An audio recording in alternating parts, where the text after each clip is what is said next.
உங்கள் அனைவரையும் இந்த காலை வேளையிலே தேவனுடைய நாமத்திலே வாழ்த்துகிறேன். அனைவருக்கும் இனிய காலை வணக்கங்களை தெரிவித்துக் கொள்கிறேன். தேவனுடைய பிள்ளைகளாய் நாம் இருப்பதற்கு இந்த உலகத்திலே மிகப்பெரிய அடையாளம் என்ன தெரியுமா? நமக்குள்ள இருக்கிற அன்பு. இந்த உலகம் அன்பு என்று, அன்பு கூற வேண்டும் என்று, ஒருத்தவங்க நேசிக்கணும், அன்பு பாராட்டணும் என்று 1000 சொல்லலாம். ஆனால் அதை அப்ளை பண்ணக்கூடிய ஒரே ஒரு கேப்பபிலிட்டி, அந்த பொட்டென்ஷியல், அந்த தகுதி, அந்த ஆற்றல் தேவாவியானவரை பெற்ற நமக்கு மாத்திரமே இருக்கிறது. இந்த உலகத்துல இருக்காங்க மற்றவங்க அன்பு கூறலையாங்க, கூறுறாங்க. அன்பு கூறுறாங்க அப்படிங்கிறது பாருங்க, அந்த விஷயத்துல ஏதாவது ஒன்று எதிர்பார்த்து அன்பு கூறலாம், இல்லை அவங்களுக்கு அதை பிடிச்சிருக்குன்னு சொல்லி அன்பு கூறலாம், இல்லை நம்மளுக்கு பதிலுக்கு கிடைக்குன்னு அன்பு கூறலாம். ஆனா உண்மையான அன்பு என்ன பண்ணுது? எந்த எதிர்பார்ப்பும் இல்லாமல் தன்னையே கொடுக்குது. அதுதான் அன்பு. அன்பு என்ன பண்ணும்? கொடுக்கும். இந்த தேவ அன்பை தான் உண்மையிலேயே நம்ம இந்த உலகத்துல காட்டும்படி நம்ம என்ன பண்ணப்பட்டிருக்கிறோம்? அழைக்கப்பட்டிருக்கிறோம். அப்ப தேவன் நமக்காக நம்மளை இவ்வளவாய் நேசித்து நமக்கு இவ்வளவு செஞ்சிருக்காங்க போது எவ்வளவு சந்தோஷமா இருக்கு. அப்ப பவுல் இடத்துல சொல்றாரு, இந்த ஒரு விஷயத்துலதான் நம்ம தேவனுக்கு கடனாளியா இருக்கிறோம். அவரிடத்துல இருந்து அன்பை பெற்றுக்கொண்ட நீங்க அதே அன்பு மற்றவங்களுக்கு கொடுக்கற கடன் பட்டிருக்கீங்க, மறந்துடாதீங்க. அதனாலதான் அநேகருக்கு சுவிசேஷம் சொல்லுங்க, அநேகருக்கு முடிஞ்ச அளவுக்கு உதவி செய்யுங்க. எல்லாத்துக்கும் மேல இந்த அன்பு சகல பாவங்களையும் மூடும். அதுக்கான வசனம் பாருங்க, 1 பேதுரு 4:8.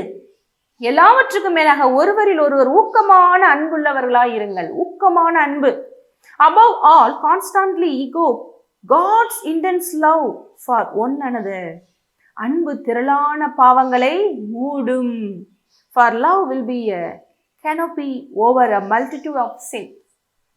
கெனோப்பி அப்படிங்கிறது பாருங்க, ஒரு விஷயத்தின் மேல அப்படியே மொத்தம் அப்படி மூடி இருக்கிறது, அது அப்படியே பரவி இருக்கிறது, அப்படியே க்ளோஸ் பண்ணியிருக்கிறது.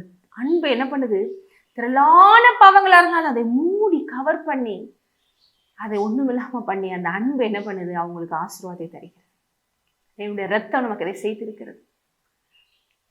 இந்த உலகத்துல அவர் சொன்ன பிரமாணங்கள்ல முக்கியமான ராஜரிக பிரமாணம் 2. உன்னிடத்தில் அன்பு கூறுவது போல பெருநிடத்திலும் அன்பு கூறுவாயாக.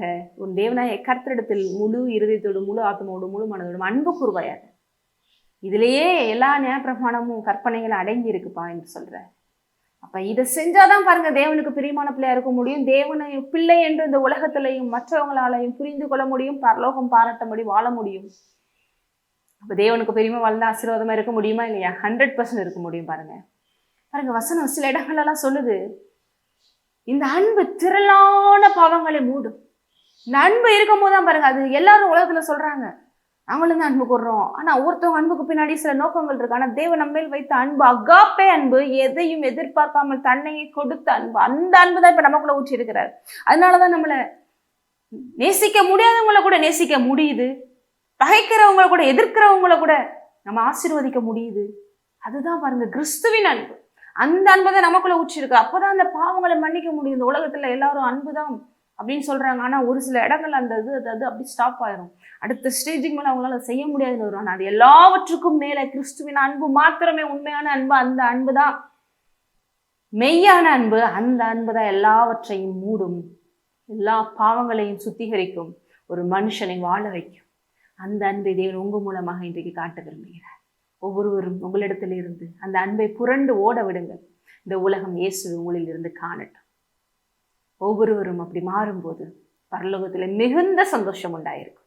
அது உங்களுக்கு ஆசீர்வாதம், தேவனுக்கு மகிமை. ஜெபிக்கலாம். ஸ்தோத்திரம் தகப்பனே, இந்த அருமையான நேரத்திலே அப்பா என்னோடு இணைந்து இதை கேட்டுக்கொண்டிருக்கிற ஒருவரையும் ஆசீர்வதிக்கிறேன். உங்களுடைய பிள்ளைங்கிறதுக்கு அடையாளமாக அப்பா இந்த அன்பை உங்களுக்கு காட்டட்டும். மற்றவர்களை பார்த்து குறை சொல்லாமல், குற்றம் சொல்லாமல், அதுவரை மற்றவங்களுக்கு மன்னிப்பை கொடுத்து உங்களுடைய அன்பை கொண்டு மற்றவர்களை ஆசீர்வதித்து உங்களுடைய ராஜ்யத்தின் பிள்ளைகளாக மற்றவர்களை மாற்றட்டும். இதனால அவங்க இருதயத்துல சமாதானத்தை நீர் கொடுக்குறீங்க, அவங்களை இன்னும் ஆசீர்வதிக்கிறீங்க, வெளிச்சமாக வைக்கிறீங்க. நன்றி. இயேசு நாமத்திலே ஆமென். ஆசீர்வதிக்கிறேன்.